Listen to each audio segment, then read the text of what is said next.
resolve traffic of this magnitude. So are we creating a bottleneck?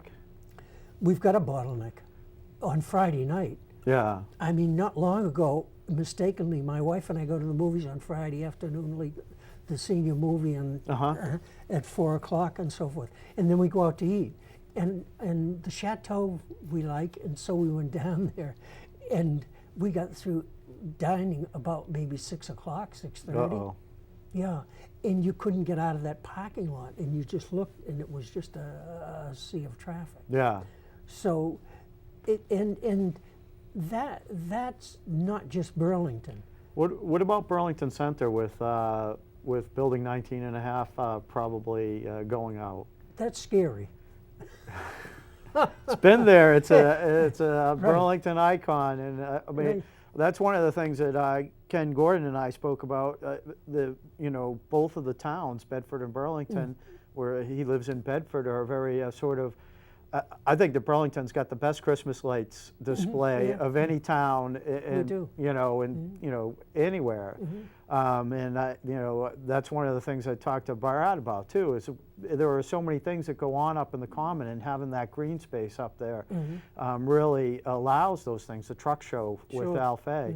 I mean, I think that's an amazing thing that they have that kind of attraction. And like talking to some of the people that were up there displaying their trucks, they were excited about being invited. Sure. And so It's fun. Right, it's fun. The kids get to blow all the air horns they want. They get to see how big the trucks are. Sure. The police have a chance to teach about safety, and It's a social event also, because you see people that you haven't seen for a while, so you stop and chat. And, right, and you have a lot of people in the town that have achieved, the Cricios and other families like that are making donations and volunteering and whatnot, so that those kinds of things are, I think, we don't have the history of Bedford, but we have a lot of that sort of community atmosphere. Some of the condos on the Cambridge Street I'm not so upset about. Some of them I'm not so happy about. But how do you think that in the future we can preserve? I mean, I'm sure there's a lot of people that would be excited to own that piece of property, or to get in there somehow. How can the town maybe avail and somehow make effort to have that be something that adds to that sort of community, center? There was a relatively young man. He was a bright young man. His name was Mark Perret. He was a Dartmouth graduate who was a chairman of the planning board at one time. And he said, the only way that you can keep land from being developed is buy it. Right. Now that's, that would be an expensive proposition. But that's, I really, that isn't on the table yet. I mean, we're so involved with all the things that we're working with now. We do have a master plan, and as a matter of fact, on Thursday of this week, there's going to be a meeting to discuss there are several people that are bidding on the master plan, and on Thursday there's going to be a meeting with them, and then a decision will be made. So I'm sure a significant part of the master plan, or an important part, is going to be that property, because it's very important to the development of town. It's as significant as Grandview Farm, I think, although Grandview Farm has the history. But when Grandview Farm was going to be sold, or was going to be developed, there was a proposal to build condominiums there. And the people from the town really got upset. They said, we have this nice town common, and we're going to have a condominium development. So they went to the Board of Selectmen and so forth, said, can you help us out? Can we do something? And that was the beginning of the land swap, where the town got the Grandview property, and Gutierrez and Gary, I'm trying to think of his last name, was there was a land swap so that we could keep that, and they got other land. But we'll have to look very carefully, and that's almost, I'm sure when we're doing the meetings for the master plan, that when we get to that we'll advertise it well so that we can get as many citizens as possible to the meetings. Because Burlington has the sort of divisions, not divisions, but We do, sure. there are neighborhoods to Burlington. Yes. You know, it's not in the sense of a Boston where there's sort of a, you know, an Italian section of sort of flavor, and you know, there's the more commercial, and then there's the residential. And so is there a way that the town would ever consider looking at things that would tie that together? Because no matter which way you come in Burlington, you drive up to Burlington Center. Yeah, you do. And as a matter of fact, it's a fun thing about running for office, because everybody that's an elected official has to periodically run for election or re-election. And one of the interesting things and fun things about that is you get to see all the different parts of the town. And it really stimulates me and makes me feel good that we have so many nice neighborhoods. I mean, you go down and there's Eugene Road, and there's Fox Hill, and then there's you know, other areas. I think all over like the town. Windermere section, Sure, the closer neighborhood in a sense is the, you know, the original strip of stores in Burlington, you know, right. and just the history of all those, where the Burlington Times Union used to be, and Yes. the pharmacy, and Yep. you know, keeping the culture, those sort of storefronts, instead of letting somebody come in and bulldoze it and saying, oh yeah, we're going to build you something bright, new, and shiny, to sort of keep the sort of Right. the flavor of a small town, even if we don't stay small. I think that's similar to what, you know, the article you were showing me beforehand, which about Somerville, is keeping the keeping the heart, and not throwing out the sort of the. That's when we were originally planning and aware that if we did develop the area around Route 3 and 128 for commercial, that we were going to have to be vigilant continuously to protect our neighborhoods from the commercial development. And I think we've done that pretty successfully. And I think sometimes I was not happy. I did not vote for the amount of condos and apartments being built in the town center. As a matter of fact, I voted against the one by the high school where it's right up on the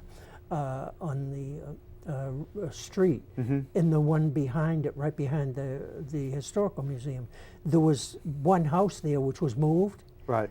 And when they came in for a proposal of 8 to 12 condominiums, I said, I'm not against people making a profit, but to go from one house to, you know, 10 or 12 units. Right. So I was the only one that voted against it, and Joe and Pimba joined me with voting against the other one, but the majority of the board voted for it. And as a matter of fact, there's a significant article in the Globe today about the changing needs of housing in Massachusetts. And with the aging of the population and the people moving out of their homes, that there's a need for more condos and so forth. So there's going to be pressure on Burlington. And with that 19.5 property coming up, I expect somebody. And as a matter of fact, in discussions, because I'm the planning board representative to the Metropolitan Area Planning Council, one of the people said that the Canyon property would be an ideal place for an apartment complex, because he said there's so many people working there. And he said, you know, if you put an apartment complex there, he said they could ride their bikes to work and so forth and so on. But as soon as you say that, you know, that's increased density, increased urban. And the expression that I just noted to you, this was the mayor of Somerville, and they're beginning to redevelop in a significant way. they've been kind of on the edge for a long while, but he sees it coming. And he said, the mayor recognizes the pressure on Somerville's new celebrity. Quote, we don't want to lose our soul in gaining our prosperity. Right. Well, good for him.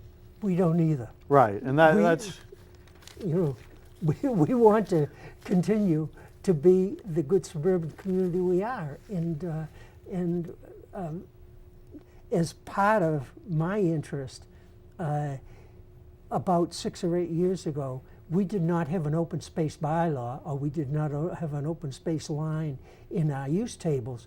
And so I pushed for that, and there was significant pushback. It took me 2 or 3 years even to get the planning board to close the public hearing. But when they finally did, and it got to town meeting to vote on it, the vote was virtually unanimous. I think it was 74-4 or something like that. So people wanted open space, and I was a member of the Friends of Mary Cummings property. The city of Boston at one time really was looking to take that over. They said it was a $34 million asset, and that should be sold and the money should be used for children in Boston. So we got that rezoned to open space, yeah. which would make it much more difficult, because even though it had some protection because it was a trust, now the only way you can rezone that to anything but residential, which the basic zoning is residential, is to go to town meeting, and it takes 2/3 of town meeting, and that's not going to happen in my lifetime. And after that, Yeah. it's somebody else's problem. So I want to ask you the one question that I have seen, and I sort of told you about it, the question of one of your colleagues, about the auto carriers parked on on Cambridge Street and other streets at 5 o'clock in the evening when traffic's trying to go along, and they're backing brand new cars down the ramp, so the carrier is out onto the street. Is there? As I say, we go out on Friday night, and a lot of times we'll get down to Panera and get a sandwich and so forth. And it was not long ago, believe it, on a Friday night, and it wasn't one of these little things that has 2 or 3. They have some of them with a pickup truck and a few cars on it, but this was a regular big, my grandson told me to call them transporters. Right. So here was a big transporter on a Friday night opposite Kia on the other side of the street, parked. Right. We spoke with Bernie Scipiletti, is the traffic officer for the police, and I have his card up on my flap down because I call him periodically, and I have taken some pictures of the car carriers in front of Kia primarily. One time when I went, the desk officer was misinformed because I was gritting my teeth. So I went right up there. I said, there's a transporter sitting there on the road. It's only a 2-lane road. You know, he said, it's not illegal. He said, you know, they can stop there. So I found that he was mistaken. Yeah, your colleague said that he had looked it up. He said Yeah. that also he felt that it might be illegal to back up into oncoming traffic. Yes, well, they shouldn't be there. When we originally spoke with the proponent about Kia, we specifically asked, you know, if they had a place to pull the car carriers off, and they said they did, they would accommodate and so forth, but they haven't. And at a recent meeting, the lawyer who represents them, we discussed and proposed that we start by writing a letter to the property owner and advising him that it was illegal and dangerous, and you know, to cease and desist, find some other way, because it's just not right. And he said that he would speak with the property owner since they represent them. And I said, that's nice, thank you. So the next time that I went by and saw one, Yeah, I called Bernie, They- and I called Mark Vaughn as the person, and I said to Mark Vaughn at the last meeting, I said, Mark, you told us that you were going to talk with the property owner, and they're still doing it. So yeah, because I was also down the street a little further. yes, I've seen them. I've seen the Kia guy there in the middle of the afternoon, but the other one I've seen down there at 4:30, 5 o'clock, I have not which seen is just them. Yeah. hazardous time. Yeah. For dumping cars and trying to enter into the traffic and whatnot. I think we're getting a wrap. Yeah, up soon. yeah. But just one other thing, that is, although it's still before us, and it will go to town meeting at this next town meeting, but in the new Mercedes dealership, the proposal, we insisted that they not park on the street, and they have the traffic routes and everything in there, so we'll see. Okay, well, thank you very much. It's been Thank great you. having you My as a guest. I pleasure. hope to have you back sometime. Next time I'll give you more chance. No, you were great. This was fantastic. I'm really glad you were able to come. Okay, thanks, I appreciate